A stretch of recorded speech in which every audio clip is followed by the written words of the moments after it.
Hey guys, so I posted this on my Instagram. I actually made a video of how I made this journal from pictures of vintage trading cards, but it's super fast. So I'm gonna slow it down and I'm gonna walk you through step by step on how to do this.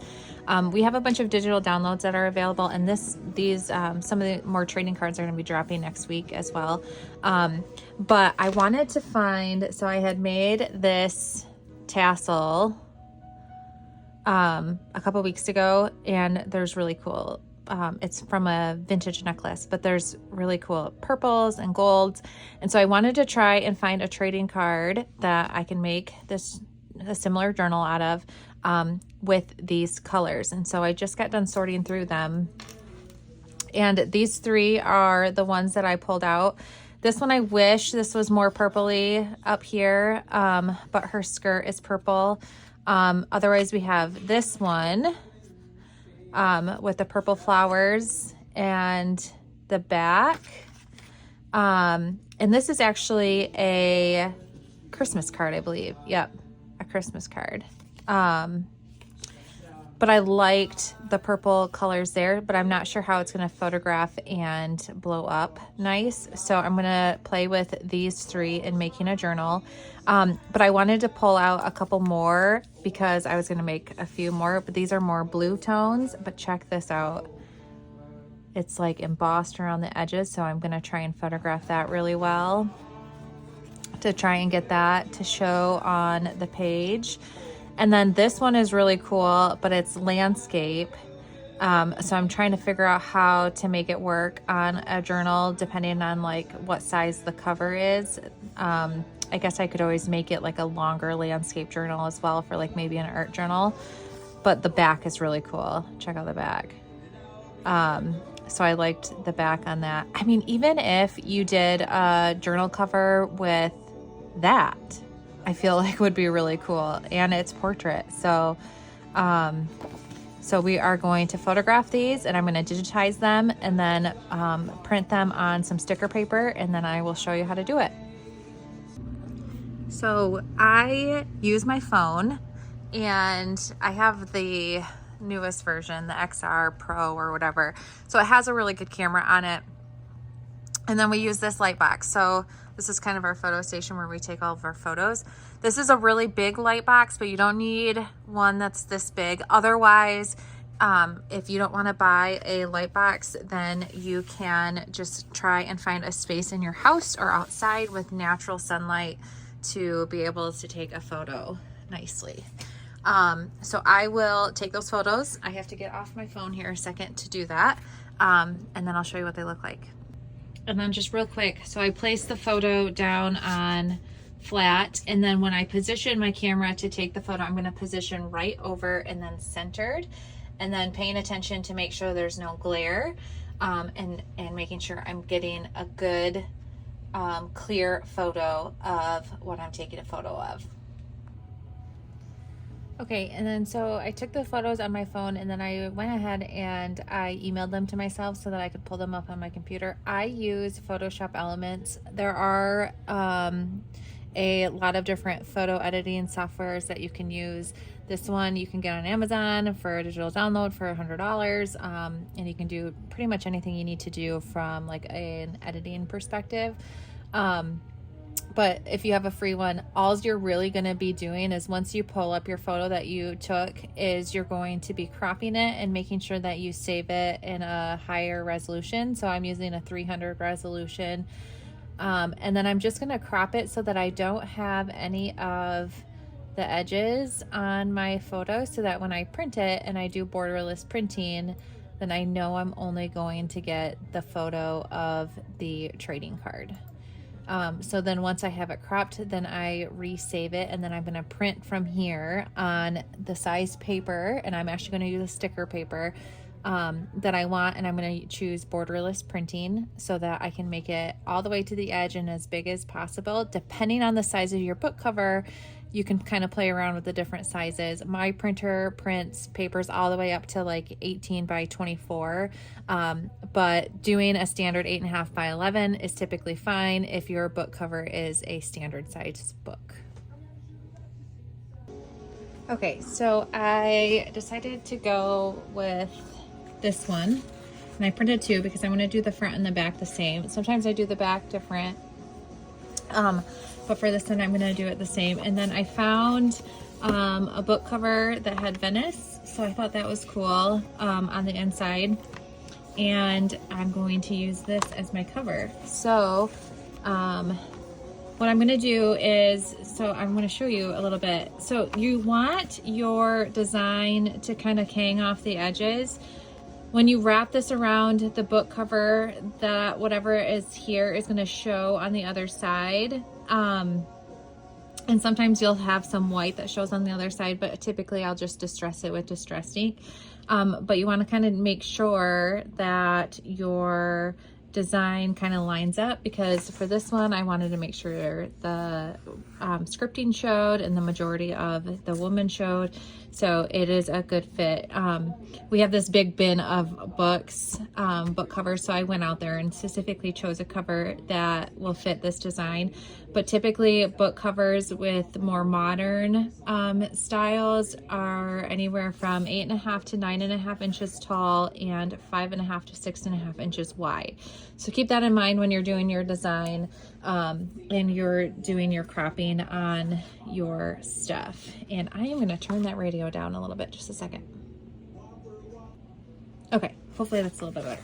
I always like to kind of have some background music, but not blaring. All right, so when you're putting on your page, you want to make sure that you're putting it on the correct way of the way that the book is going to open. And so this is the way that I'm going to put it on. My sticker paper has a perforated middle. And so typically when I do it, I just take off half of it. And I'll try not to bump the table. This camera's kind of in my way, the way that it's positioned. And then I'll put it on. And I'm just kind of making sure that it lines up and that the stuff that I want shown is going to continue to be shown. And so the word up here is pretty close to the edge, but I want to make sure that I still don't see any white either. So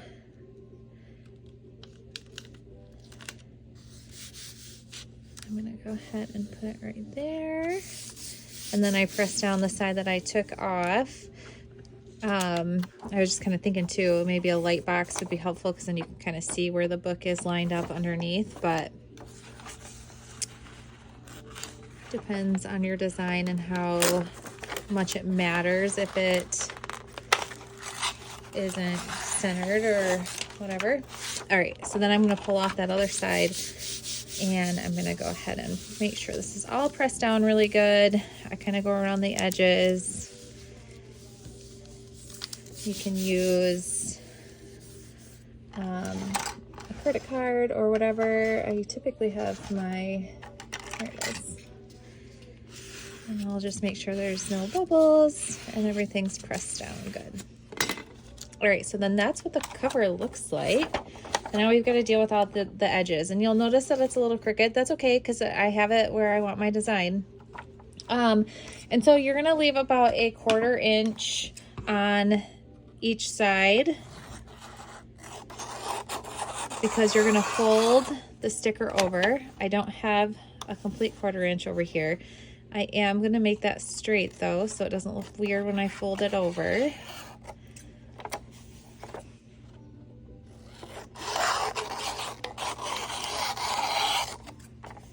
And you're just kind of making it even on all sides so that when you fold over, it looks nice. But again, like if you don't have a cover that you want this part shown, you can always do something over it as well, painting it or whatever you want. Okay, so now that I have that done, the first step is to fold your corners in. So I'm going to fold each corner in, and that just kind of protects your corners from showing. And you do want to kind of have a book that's in decent shape. If the book is kind of bent or has some integrity issues, then it can get a little bit trickier when you're folding down and it might not adhere properly. So right now I'm just kind of conditioning that paper to fold over because I want it to fold tight. and avoid any bubbles. And then I'm just kind of pulling that and pressing down as I pull. Because this is such a thin part, typically I like to see like a 1/2 inch or so, 1/4 inch. I might go over that with Mod Podge just to make sure that doesn't pop up on me. But you can kind of play it by ear. And again, just kind of conditioning it to be ready to be folded, and then folding it over and securing it.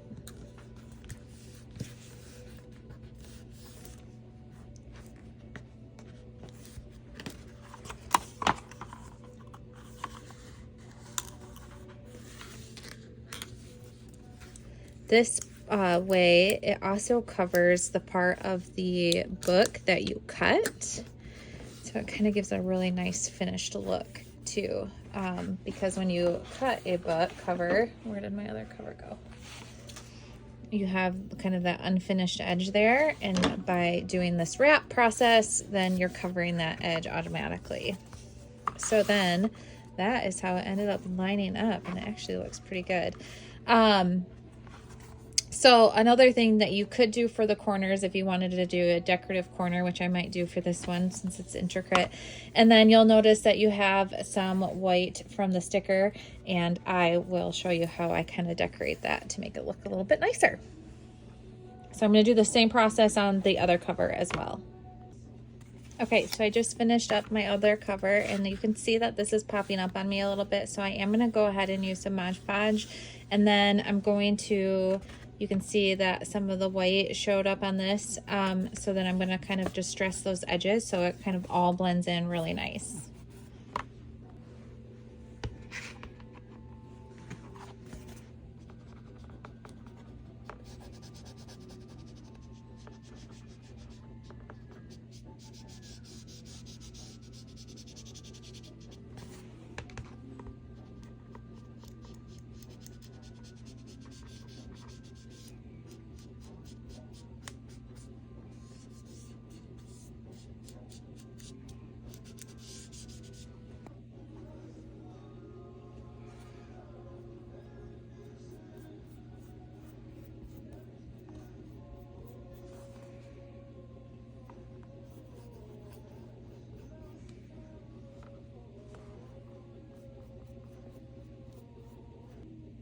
All right, so I have my covers done. Make sure they're the right side up. And then this one I'm going, you can choose when we make our journals, you can choose between watercolor paper, lined paper, or we can do a combination of junk journaling pages, which would be like book pages and maps and lined paper and just a bunch of different stuff. So this one I'm just going to do watercolor paper in. And then I'm going to cut my holes, and I'll show you how to do that. Okay, I'm going to try to do this without bumping the video. So I'll do a few so that you can see the process, but I'll have to turn the video off because it takes all of my strength to cut through book covers with the cinch machine. So I always line it up in the same spot so I know that where I'm at, because I have to go 1/4 inch in, because that's how I cut my paper so that it doesn't hang off the edge. So I'm lining my book up, and then I'm just gonna go ahead and punch the hole. And then because the cinch machine is only so long, we have to flip it over the other way and push into this guide hole here so that we know that we're lined up properly, and punch the rest of the holes. So that gives you your holes for your binding. Now, when you move to the paper, it's definitely a lot easier to punch, but when you move to the paper, you're gonna go 1/4 inch this way so that you know that your paper is gonna line up properly, because your paper is smaller than your book cover. And again, same thing. You have to line it up and cut the other holes. And there it goes. And then I'll show you what that looks like, and then I'll do the rest off camera. So then when you line up your paper is going to be centered on the book. If you lined up your paper when you're punching the holes the same as you did your book cover, then your paper is going to be over like this, and it's going to look funny. Okay, I have all of my holes cut now. And so now we're going to feed it into the comb. Let me grab one. I'm going to use gold today.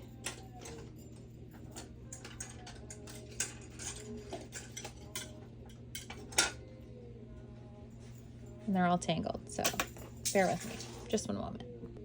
Okay, so your comb then just sits in that little holder there so that you can put your papers in correctly. This is a 1 inch comb. And then I'm just gonna go ahead and put my pages in. And then while I'm doing this, I'll talk about measurements. So the book cover that I had was 9.5 inches tall and 6 inches wide. And so I cut my paper at 9 by 5.5. And then when I'm doing my cinch binding, then I know if I move over 1/4 of an inch, that will center my paper. So I hope hearing those measurements helps. So then, like, for instance, if you did a 8.5 book, your paper would get cut at 8. So you're kind of always going down 1/2 inch. And then there's your cover. So then once you have that all loaded onto your binding, you're going to take a wire cutter and cut off the end. I always cut off the end first because I will typically use these little ends to make other stuff. All right, and then the back of your cinch machine has your measurements based on what wire coil you're doing, and I'm doing a 1 inch, but it even goes like closer than that. And so I will typically start off a little bit bigger and then go smaller if I need to. And again, I wish the cinch machine was longer because you have to do it kind of in two goes at it. And then there's your binding. I want them to be a little bit, sorry, you can't see it. I want it to be a little bit closer just so that we don't have any issues. So I'm going to bump this down 1 notch, and then I'm going to do it again. And get that just a little bit tighter. Yeah, so now they're all pretty close. And then sometimes you have like a rogue one, and then you can fix that. Okay, so then let me show you what it looks like. All right, so again, this is a 1 inch wire binding, and I probably have about 50 sheets of watercolor paper in here. And the cover, after distressing and Mod Podging, and some people will do like an envelope in the front. And there's that, and then the back. And then we're gonna go ahead and add the tassel right onto the binding. And this one's kind of a simple tassel. It doesn't have a ton of fabric. So it's just a cute little art journal.